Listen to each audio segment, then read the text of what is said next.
വാ വാ. ഇനി ഒരു അറേഞ്ച്മെന്റ് ഉണ്ടാകുന്നത് വരെ ഇവിടെയാണ് നിന്റെ താമസം. കൂടി വന്ന 2 days. എവിടെ?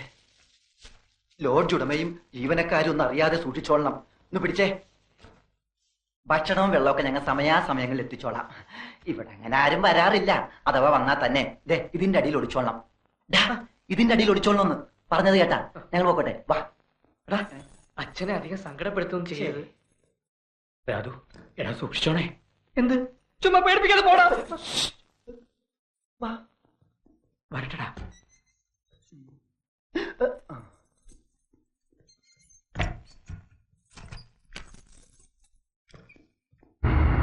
എന്തൊക്കെയാണോ താനീ കാണിച്ചു വെച്ചിരിക്കുന്നത്? ആരുടെ പരാതിയുടെ പുറത്താ താനാ പിള്ളേരെ അറസ്റ്റ് ചെയ്തേ? 3 മണിക്കൂർ സ്റ്റേഷനിൽ കൊണ്ടിരിച്ചതിന് കോൺസ്റ്റബിൾമാർ സാക്ഷികളാ. താൻ എന്നിട്ട് എന്താ കേസ് രജിസ്റ്റർ ചെയ്യാൻ? ഇപ്പോഴതിലൊരുത്തനെ കാണുന്നില്ല, പോലീസ് മർദ്ദനത്തിൽ മരിച്ചതായി സംശയിക്കുന്നു എന്നൊക്കെ പറഞ്ഞാണ് തമ്പുരാൻ സാർ പരാതി തന്നിരിക്കുന്നത്. വലിയ പിടിപാടൊക്കെ ഉള്ള ഒരു കുഴപ്പക്കാരനാ അദ്ദേഹം. എവിടെയെങ്കിലും പോയി പയ്യനെ കണ്ടുപിടിച്ചോണ്ടോ എന്ന് കേസ് ഒതുക്കിയില്ലെങ്കിൽ തന്നെ സസ്പെൻഡ് ചെയ്യാതിരിക്കാൻ എനിക്ക് പറ്റില്ല.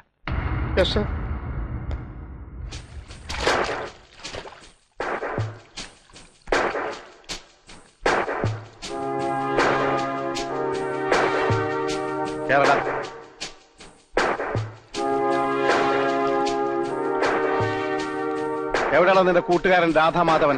എനിക്കറിയില്ല. എന്റെ അടുത്ത് വേലയും പറയണൊന്നും വേണ്ട. നിനക്കറിയില്ലല്ലേ? ഇല്ല.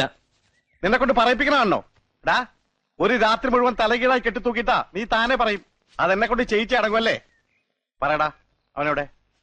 തലകീഴായി കെട്ടിയിട്ട് നോക്ക്, പറയുമെന്നറിയാലോ. എടാ വേണ്ട, വഷളാക്കണ്ട. അന്ന് ഞങ്ങളെ തല്ലിയ കൂട്ടത്തിൽ സാറിന്റെ തല്ല് രാധുവിന്റെ തലക്കിട്ടു. രക്തം കട്ടിപിടിച്ച് അവൻ കുഴഞ്ഞു വീണു. ഉടൻ മരിക്കുകയും ചെയ്തു. ആര്? എന്ത്? എപ്പോ? രക്തോ? ജീപ്പിൽ എടുത്തുകൊണ്ടുപോയ മൃതദേഹം സാറ് കുഴിച്ചിട്ടോ അതോ ചുട്ടുകരിച്ചോ? എന്തുവാ? സുപ്രീം കോടതി വരെ ഞങ്ങൾ സാറിനെ കയറ്റി ഇറക്കും. വേണ്ടി വന്നാലേ ചുട്ടുകരിഞ്ഞ് അവന്റെ അസ്ഥിയും ഹാജരാക്കും. നീ ആള് വിചാരിച്ചതുപോലെ അല്ലല്ലോ. എവിടെ വരൊക്കെ കയറി ചിന്തിച്ചത്? ഉള്ളത് തുറന്നു പറയാമല്ലോ. നമ്മളിങ്ങനെ വഴക്കിട്ട് നടന്നിട്ട് ആർക്കും ഒരു പ്രയോജനമില്ല. മറിച്ച് നമ്മൾ സുഹൃത്തുക്കളായിരുന്നാൽ എന്നെ കൊണ്ട് തനിക്ക് ഒരുപാട് പ്രയോജനങ്ങളൊക്കെ ഉണ്ട്. ഞാൻ ചുമ്മാ പറയില്ല. എന്താ ഫ്രണ്ട്സ് ആയിക്കൂടെ? സാറിന് ഇഷ്ടമാണെങ്കിൽ ഞാൻ റെഡി. ഓക്കെ, അപ്പൊ നമ്മൾ ഫ്രണ്ട്സ്. നമുക്കൊന്ന് ചുറ്റാനൊക്കെ പോണം. ഹണ്ടിങ് ഇഷ്ടമാണോ? ഹണ്ടിങ് അതിനൊക്കെ പോയാലോ ജോളിയാകാൻ പറ്റൂ. അതിനു മുമ്പ് എനിക്ക് ആ രാധുവിനെ ESP മുമ്പിൽ ഹാജരാക്കണേ. അല്ലെങ്കിൽ കുഴപ്പമാ. അപ്പൊ ആ പ്രശ്നം ആദ്യം തീർക്കാം. സാറ് വിഷമിക്കൊന്നും വേണ്ട, അവൻ ചത്തിട്ടൊന്നുമില്ല. അത് പിന്നെ എനിക്കറിയത്തില്ലേ. തൽക്കാലം ഞാൻ അവനെ ഒരിടത്ത് ഒളിപ്പിച്ചു വെച്ചിരിക്കുക. എവിടെ? അത് എവിടെയാണെന്ന് സാറിന്റെ അപ്പാപ്പൻ വന്ന് ചോദിച്ചാ ഞാൻ പറയില്ല. പിന്നെയല്ലേ സാറ്.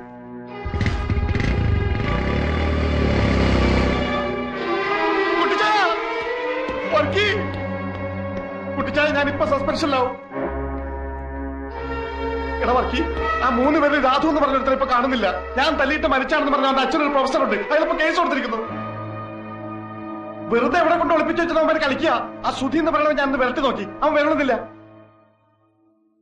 ആ രാധു ഒരു സ്ഥലത്തുണ്ട്. അതെവിടെയാണെന്ന് നമ്മുടെ അപ്പാപ്പൻ ചോദിച്ചപ്പോഴും പറയില്ലത്. അപ്പാപ്പന് പറഞ്ഞു?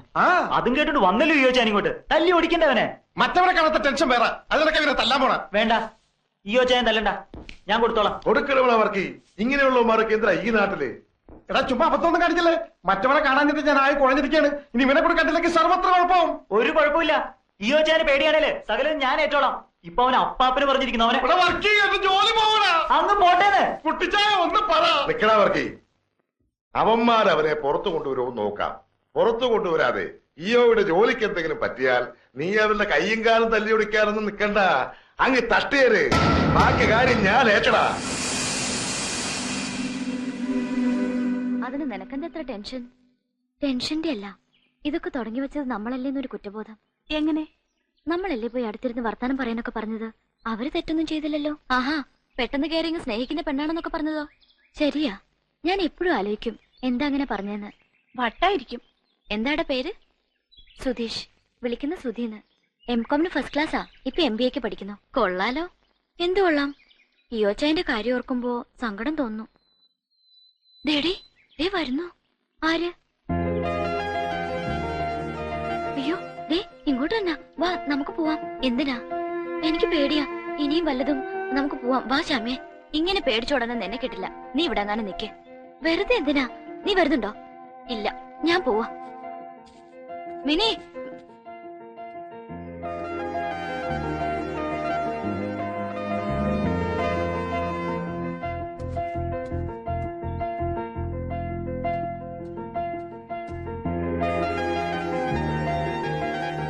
ഉപദ്രവിക്കാനും കൊല്ലാനും ഒന്നും വന്നതല്ല. ഒരു തെറ്റ് ചെയ്തു പോയി. അതിന് നേരിട്ട് വന്നൊന്ന് മാപ്പി ചോദിക്കണമെന്ന് കരുതി വന്നതാ. അതിനെന്തിനെ പേടിച്ചോടുന്നേ? 2-3 ഇടത്ത് വെച്ച് കണ്ടിട്ടുണ്ട്, പരസ്പരം ശ്രദ്ധിച്ചിട്ടുണ്ട്. അത്രയല്ലേ ഉള്ളൂ മിനിക്ക് എന്നോടുള്ള പരിചയം. പക്ഷെ ഞാനൊരു1000 വട്ടം മിനിയെ അല്ലാതെ കണ്ടിട്ടുണ്ട് എന്റെ സ്വപ്നത്തില്. എന്നാൽ ഒരിക്കൽ പോലും മിനിയുടെ മുമ്പിൽ ഒരു ശല്യമായി വരരുത് എന്നെനിക്ക് നിർബന്ധമുണ്ടായിരുന്നു. പെട്ടെന്ന് അറിയാതെയാണെങ്കിലും അന്ന് ആ റെസ്റ്റോറന്റിൽ മിനി എന്റെ അടുത്ത് വന്നിരുന്നപ്പോ അടുപ്പത്തിൽ വർത്താനം പറയാനൊക്കെ പറഞ്ഞപ്പോ ദൈവം എന്റെ കാര്യത്തിൽ എന്തൊക്കെയോ തീരുമാനിച്ചിരിക്കുന്നതൊക്കെ ഞാനങ്ങ് കയറി ഭ്രമിച്ചുപോയി. അതാ പെട്ടെന്ന് ഒരാൾ എന്റെ ആരാണെന്ന് ചോദിച്ചപ്പോ ഞാനങ്ങനെ പറഞ്ഞു പോയത്. പറഞ്ഞത് സത്യമായിരുന്നെങ്കിലും പറയരുതായിരുന്നെന്ന് പിന്നീട് തോന്നി. അതിന് മനസ്സ് മുഴുവൻ തുറന്ന് ഞാൻ മാപ്പ് ചോദിക്കുക. മാപ്പ്. നിന്നേ, കൂട്ടുകാരനെ എവിടെ കൊണ്ട് ഒളിപ്പിച്ചു വെച്ചിരിക്കുന്നേ? എന്തിനാ ഇങ്ങനെയൊക്കെ? എങ്ങനെയൊക്കെ? ഇനി ഇങ്ങനൊന്നും വേണ്ട. അന്ന് അടുത്ത് വന്നിരുന്നതിനും വർത്താനം പറഞ്ഞതിനും ഞാനും മാപ്പ് ചോദിക്കുക. വാശിയും വൈരാഗ്യമൊക്കെ കളഞ്ഞ് കൂട്ടുകാരനെ പുറത്തു കൊണ്ടുവന്നേര്. എന്നിട്ടെല്ലാം മറന്നേര്. എല്ലാം. ഞാൻ ചെയ്ത തെറ്റിന് നിരപരാധികളായ എന്റെ കൂട്ടുകാർക്കും കിട്ടിയ ഒരുപാട് ശിക്ഷ. അതിന്റെ ദേഷ്യം അവർ തീർക്കുമ്പോൾ വേണ്ടാന്ന് പറയാൻ എനിക്കെങ്ങനെ പറ്റും? എന്നാലും മിനി പറഞ്ഞുകൊണ്ട് ശ്രമിച്ചു നോക്കാം പരമാവധി. പിന്നെ എല്ലാം മറക്കണമെന്ന് പറഞ്ഞില്ലേ, മറക്കാം. എന്റെ വാശിയും എന്റെ വൈരാഗ്യം ഒക്കെ ഞാൻ മറക്കാം. പക്ഷേ പഴയ ജന്മത്തിൽ എന്നോ കണ്ട് കൊതി തീരാത്തൊരു മുഖമുണ്ട്. ആ മുഖം എനിക്ക് മറക്കാൻ പറ്റില്ല ഒരിക്കലും.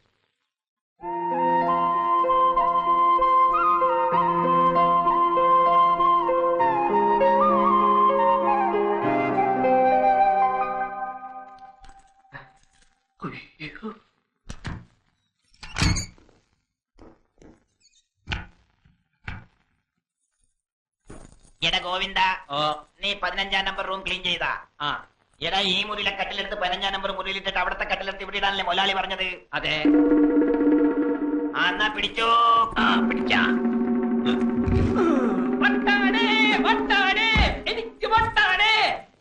എനിക്ക് വട്ടാണ്. നിങ്ങളായിരുന്ന പോക്കിരിത്തരം കാണിക്കുന്നു. മനുഷ്യന്റെ ചങ്ക് പറഞ്ഞ പോലെ പണിയെ പോലെ കാണിച്ച് മതി തൊലിക്കല് നിർത്തിയിട്ട് കാര്യം പറ. എന്തായി സംഭവം? എന്തായി? ഒന്നും ആകാനില്ല. മാൻ മിസ്സിംഗ് കളി അവസാനിക്കുന്നു, നീ പുറത്തിറങ്ങുന്നു. അതെന്താ? നിന്നെ പുറത്തു കൊണ്ടുവരാൻ മിനി വന്ന് റിക്വസ്റ്റ് ചെയ്തു. അപ്പൊ ഈയോടെ സസ്പെൻഷനോ? അതിന് വേണ്ട. മിനി വന്ന് അപേക്ഷിച്ചു കഴിഞ്ഞാ അതിനപ്പുറം ഒന്നുമില്ല. അത് പൊനാങ്കി പോയി പറഞ്ഞാ മതി. ആ ഈയോക്ക് സസ്പെൻഷൻ കിട്ടാതെ ഞാൻ ഇവിടെ നടക്കുന്ന പ്രശ്നമേ ഇല്ല. അതല്ലടാ, സസ്പെൻഷൻ ആയ എനിക്കിനി മിനിയുടെ മുഖത്ത് നോക്കാനേ പറ്റില്ല. സസ്പെൻഷൻ ആകുന്നില്ലെങ്കിൽ നാളെ പോലെ മിനി എന്റേതാ. ഒന്ന് പോടാവേ. ആ പെണ്ണ് വന്ന് 2 പുന്നാര വാക്ക് പറഞ്ഞപ്പോ നീ അങ്ങ് മാറിപ്പോയോ? എടാ, പെണ്ണുങ്ങളെ വിശ്വസിക്കരുത്, അവര് പറ്റിക്കും. ഒരു ദിവസം അല്ലെങ്കിൽ ഒരു മണിക്കൂറെങ്കിലും അയ്യോ ഒന്ന് സസ്പെൻഡ് ചെയ്യിക്കണം. നമുക്ക് എത്ര ഇടിയാടാ കിട്ടിയത്? മിനി എനിക്ക് കിട്ടാനായി എന്തും ചെയ്യാമെന്ന് വാക്ക് തന്നതാ നീ. ഇപ്പൊ ഞാൻ പറയുന്ന പോലെ ചെയ്താ നാളെ പോലെ മിനി എന്റേതാ. ഉറപ്പാണോ നിനക്ക്? ഉറപ്പാ. 100%? 100%. എന്നാ വാക്കുക. വാക്ക്. മിനിയെ നിനക്ക് കിട്ടുമല്ലോ. കിട്ടും. എന്നാ റെഡി.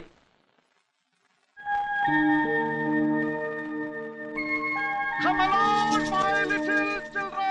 Come on!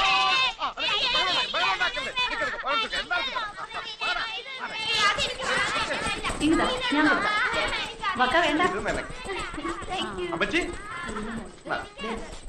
എന്താടാ അയ്യോ, എന്താ കാര്യം? എന്റെ അമ്മച്ചി, മല പോലെ വന്നത് എലി പോലെ പോയി. സസ്പെൻഷന് പകരം പ്രമോഷൻ കിട്ടുന്ന ലക്ഷണമാണ്. അതെന്താടാ? ഇയോന്റെ അടുത്ത് കളിച്ചാൽ കളി മാറുന്ന അവന്മാർക്ക് മനസ്സിലായി. ഏതവന്മാർക്ക്? അമ്മച്ചി, ഞാൻ തല്ലിയിട്ടൊരുത്ത് ചത്തുപോയില്ലേ? അവനിന്ന് SP മുമ്പിൽ ജീവനോടെ പ്രത്യക്ഷപ്പെട്ടു. പല്ലല് പോയിട്ട് ഞാൻ അവനെ തൊട്ടുപോലും ഇല്ലെന്ന് അവൻ എഴുതി കൊടുത്തു. പേടിച്ചു പോയി. അവന്റെ തന്തയാണെങ്കിൽ പരാതിയും പിൻവലിച്ച് മാപ്പം പറഞ്ഞ് എന്റെ പിന്നാലെ നടക്കുകയാണ്. ഇൻസ്പെക്ടർ ഈ ആരാണെന്ന് അവർക്ക് പിടികിട്ടി. ഏതായാലും 2 ദിവസത്തെ ഉറക്കം പോയി. അമ്മച്ചി, ഓ, ഉറക്കം നിന്റേതേ പോയുള്ളൂ. ഈ ചെറിയ കാര്യത്തിന് ഇവിടെ ആരുടെ ഉറക്കമൊന്നും പോയില്ല. പൊണ്ണത്തടിയനാണെങ്കിലും നീ ഒരു പേടിച്ചൂരിയായി പോയല്ലേ എന്റെയോ. എന്റെ ഷോളിങ് തന്നെ പേടിച്ചൂടെ ഷോൾ അമ്മച്ചിട്ടുണ്ടാ. താ കിടക്കുന്നു എന്റെ ഷാള്. നിന്റെ കെട്ടിയോ കൊണ്ടുകൊടു. പേടിച്ചു തൂറി. ഓ, ചെവി കേക്കണ്ട. കൊണ്ടുപോ പിള്ളേരെ എവിടുന്ന. എന്റെ സാധനങ്ങളൊക്കെ